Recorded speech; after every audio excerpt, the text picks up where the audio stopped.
Hello friends, this is सपना पांडे दीक्षित और आज हमारा प्रीपोजिशन का तीसरा डे है। इसके पहले मैं 2 वीडियो ऑलरेडी अपलोड कर चुकी हूँ, तो आप जाके वहाँ पे विजिट कर लीजिएगा। उसके बाद यहाँ आइएगा और वो 2 वीडियो पहले से आप देख लेंगे तो आपको कन्फ्यूज़न नहीं होगी, इसलिए मैं बोल रही हूँ। और सब्सक्राइब कर लीजिएगा ताकि नोटिफिकेशन आपको मिलता रहे और मेरे आगे आने वाले वीडियोज़ भी आपको मिलते रहें। तो please like, comment and subscribe ज़रूर कीजिएगा। आगे देखते हैं।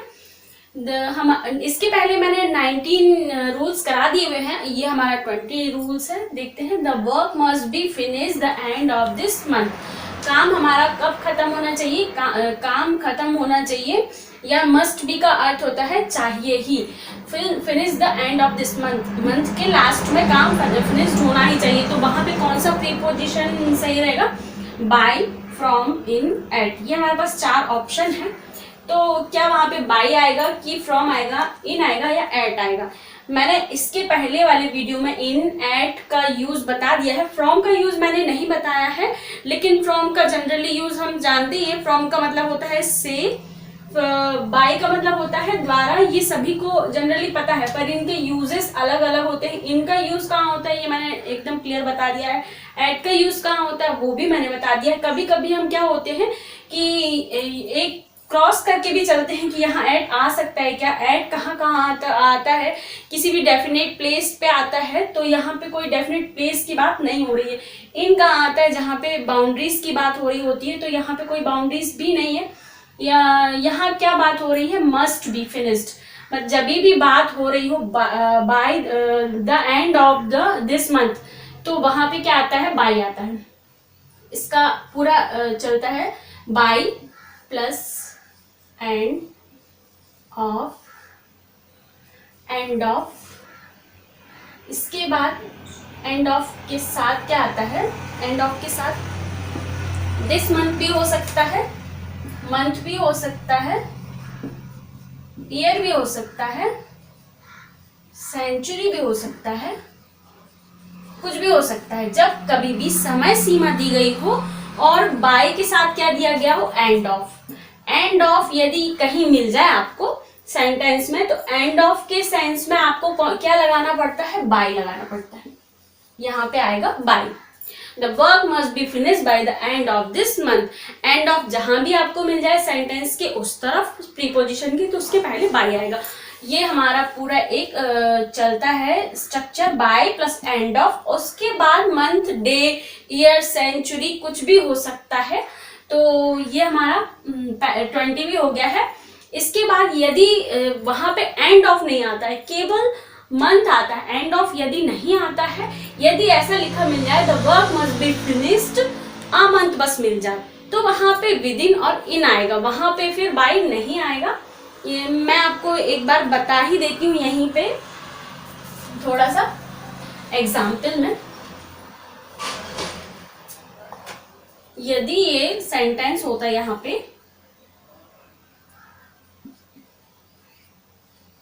The work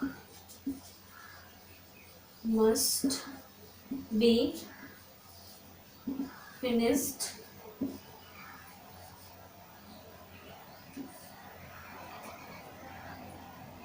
a month, only this. यहाँ पे अब कहीं पे भी द एंड ऑफ नहीं है, यहाँ पे कोई भी समय सीमा नहीं दी हुई है। अब मंथ बोल दिया है कि 1 महीने में ये काम हो जाना चाहिए। तो यहाँ पे क्या है? यदि एंड ऑफ आता है तो वहां पे बाय लगाना होता है। यदि एंड ऑफ नहीं आता है तो यहाँ पे विद इन आएगा।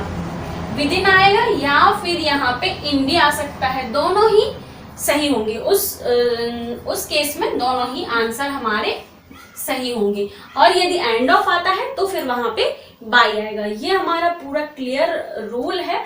आई होप आपको क्लियर हो गया होगा। अगला हम देखते हैं, राम इज गुड इंग्लिश।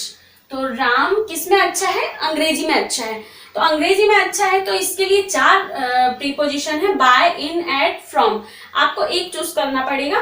तो इसके लिए मोस्टली लोग इन लगा के आ जाते हैं कि राम अंग्रेजी में अच्छा है, या फिर इन लगा देंगे या फ्रॉम लगा देंगे, जो कि गलत होगा। यहाँ पे आएगा एट। किसी भी चीज में अच्छा होना या किसी भी चीज में बुरा होना, दोनों ही केस में एट का यूज होता है। Ram is good at English, या फिर मैं इसके अलावा कुछ भी ले लेती हूं, जैसे कि Sita is bad at singing, कुछ भी आ सकता है यहाँ पे। तो ये किसकी बात हो रही है? बुरे होने की। तो किसमें? सिंगिंग में बुरी है, तो यहाँ पे क्या आएगा? एट आएगा। किसी भी चीज में अच्छा होना या किसी भी चीज में बुरा होना, उसके लिए क्या आता है? गुड। बैड के आगे एट, एक ही प्रीपोजिशन आता है। आप देख लीजिएगा और स्क्रीनशॉट ले लीजिए, फिर मैं आगे बढ़ती हूँ।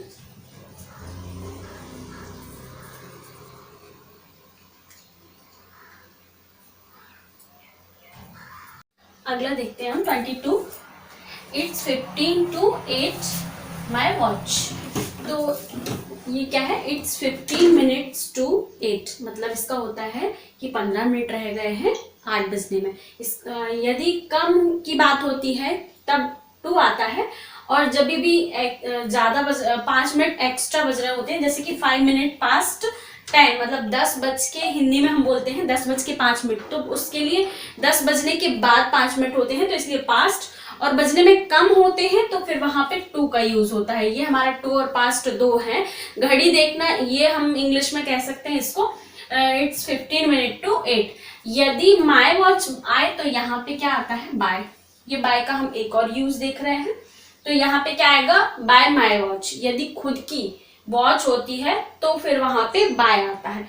यदि यहाँ पे सेकंड, मैंने एक और एग्जांपल लिया हुआ है, इट्स 5 minutes past 10, 10 बज के 5 मिनट हो चुके हैं। घड़ी में केवल वॉच है, किसकी वॉच है ये मेंशन नहीं हुआ है। यदि मेरी वॉच होती, वहां पे माय वॉच लिखा आता, तो फिर वहां पे बाय आता, लेकिन यहाँ पे कोई मेंशन नहीं हुआ है कि मेरी घड़ी है, कि रेलवे स्टेशन की घड़ी है, कि दीवार की घड़ी है, तो यहाँ पे क्या आएगा? इन। मेरी घड़ी को छोड़ के दुनिया में किसी भी घड़ी के लिए इन आएगा, और यदि मेरी घड़ी है तो वहां पे बाय आएगा। ये दो कॉन्सेप्ट है कि वॉच के साथ क्या चलता है?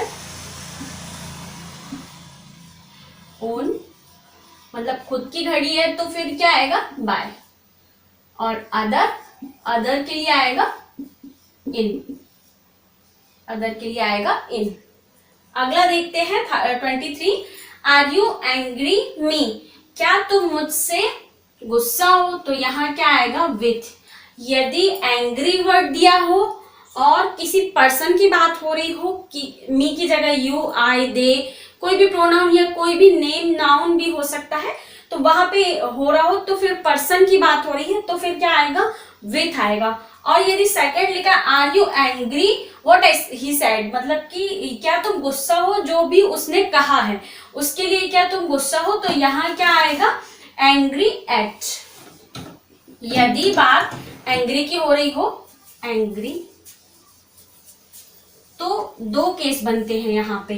एक आता है पर्सन के लिए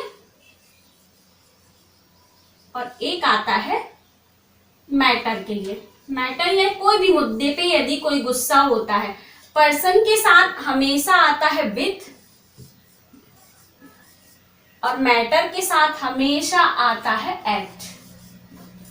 यदि कोई पर्सन के साथ गुस्सा आता होता है तो वहां पे विथ, एंग्री में, और यदि किसी भी मुद्दे पे गुस्सा होता है तो वहां पे हमेशा एट आएगा। जैसे कि are you angry with me, या are you angry at what he said, जो भी उसने कहा।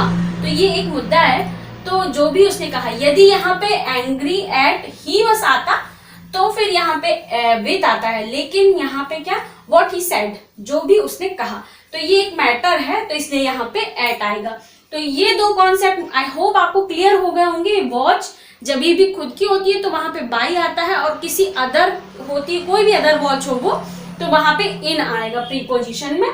और यदि एंग्री की बात हो रही है, सेम एज एंग्री की, एंग्री के जैसे ही एक और है एग्री, मैं उसको अभी ये वाइप आउट कर देती हूँ, उसके बाद आपको बताती हूँ। आप स्क्रीनशॉट ले लीजिए, मैं उसके बाद आगे बता दीजिए।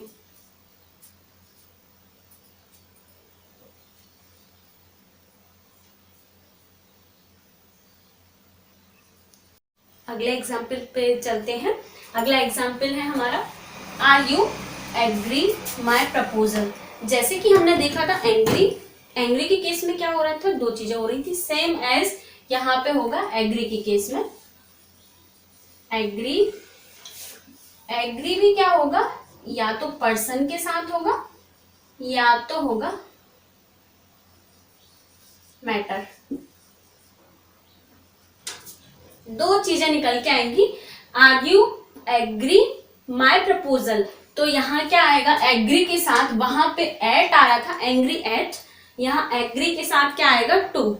Are you agree to my proposal, क्या तुम मेरे प्रस्ताव से एग्री हो, तो मैटर के लिए क्या यूज होगा, टू, और पर्सन के लिए विथ। जैसे कि वहां पे एंग्री में भी विथ आ रहा था पर्सन के लिए, कभी भी पर्सन की बात हो तो वो एंग्री हो तो भी विथ, और एग्री हो तो भी विथ। लेकिन यदि मैटर की बात आती है तो एग्री के साथ टू आता है और एंग्री के साथ एट आता है। आप कंफ्यूज बिल्कुल मत होइएगा। आगे देखें, are you agree with her, क्या है यहाँ पे, एक पर्सन की बात हो रही है, हर, हिम कुछ भी हो सकता है, तो यहाँ पे क्या आएगा, विथ आएगा। अगला देखते हैं हम, ये हमारा एक और क्लियर हो चुका है। अगला देखते हैं, यू कैन पे चेक। ये यू कैन, यहाँ पे बाय का एक और यूज है। यू कैन पे, यदि चेक की बात होती है तो फिर बाय आता है। आप किसमें, चेक के द्वारा आप पे कर सकते हो। यू कैन पे, कैश की बात होती है तो इन, जब पैसे की बात होती है तो इन, कैश की बात होती है तो इन, और यदि चेक की बात होती है तो बाय। हम देख ही लेते हैं, यदि बात हो रही हो पे की, यदि पे करना हो तो यहाँ पे चार चीजें निकल के आती हैं, पे चेक, पे कैश, पे कार्ड और करेंसी। करेंसी, तो यदि चेक की बात हो रही हो तो बाय, कैश की बात हो रही हो तो इन, कार्ड की बात हो रही हो तो बाय, और करेंसी की बात हो रही हो तो इन होता है। कैश और करेंसी में इन आता है और चेक और कार्ड में हमेशा बाय आता है। ये डिफरेंस है। ये यहाँ पे हमारे दो और रूल क्लियर हो चुके हैं। इसके आगे मैं आपको बताती हूँ। 25 के बाद 26 पे चलते हैं।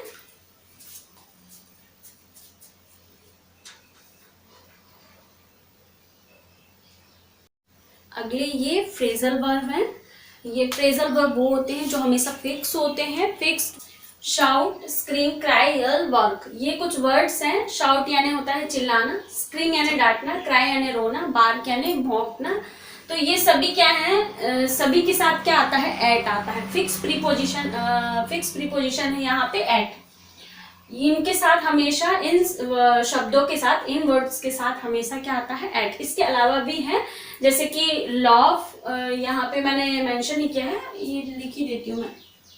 लॉफ, स्माइल, लॉफ, ये वर्ड भी ऐसे हैं। तो किसी की तरफ देखकर हंसना, किसी की तरफ देखकर मुस्कुराना, किसी को गुस्सा करना, किसी की तरफ चिल्लाना, इन सब के लिए एक ही प्रीपोजिशन आता है, एट।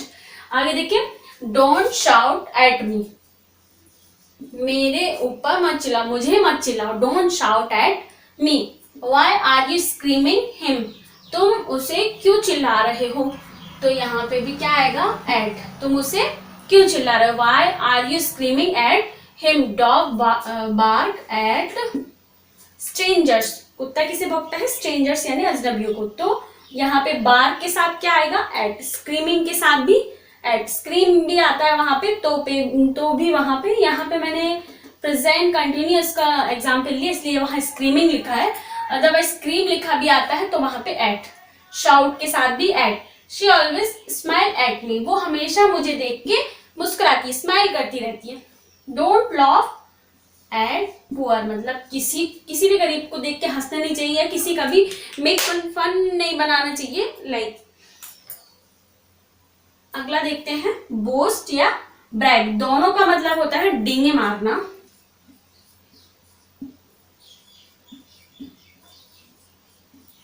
डींगे मारना, बोस्ट या ब्रैग, इन दो वर्ड्स में से कोई भी वर्ड मिल जाए तो उसके आगे हमेशा क्या आता है, ऑफ आता है। ही always boast of his richness, वो हमेशा अपनी रिचनेस का क्या डींगे मारता रहता है, तो इसलिए यहाँ पे क्या आएगा, ऑफ आएगा। हमेशा बोस्ट और ब्रैग के साथ हमेशा ही ऑफ आता है। थर्ड हमारा फ्रेजल वर्ब है faithful, loyal, honest. Faithful, loyal, honest एक ही मतलब है तीनों का, और तीनों के साथ हमेशा टू आता है, विश्वसनीय। इसका मतलब होता है फेथफुल यानी विश्वसनीय, लॉयल यानी सच्चा, ऑनेस्ट का मतलब भी हमें पता है ईमानदार। तो तीनों का एक ही मीनिंग निकल के आता है, तो उसके साथ तीनों के साथ यदि ये तीन वर्ड कहीं मिल जाते हैं तो उसके आगे हमेशा टू आता है। जैसे कि always be faithful to your nation, हमेशा फेथफुल रहो किसके, अपने नेशन के साथ, राष्ट्र के साथ। तो ये हमारे कुछ फ्रेजल वर्ब्स थे। आई होप ये आपको क्लियर हो गए होंगे। आप एक बार स्क्रीनशॉट ले लीजिएगा और प्लीज लाइक कीजिएगा मेरा ये वीडियो यदि आपको हेल्पफुल लगता है, और कमेंट और सब्सक्राइब कीजिएगा। Thank you.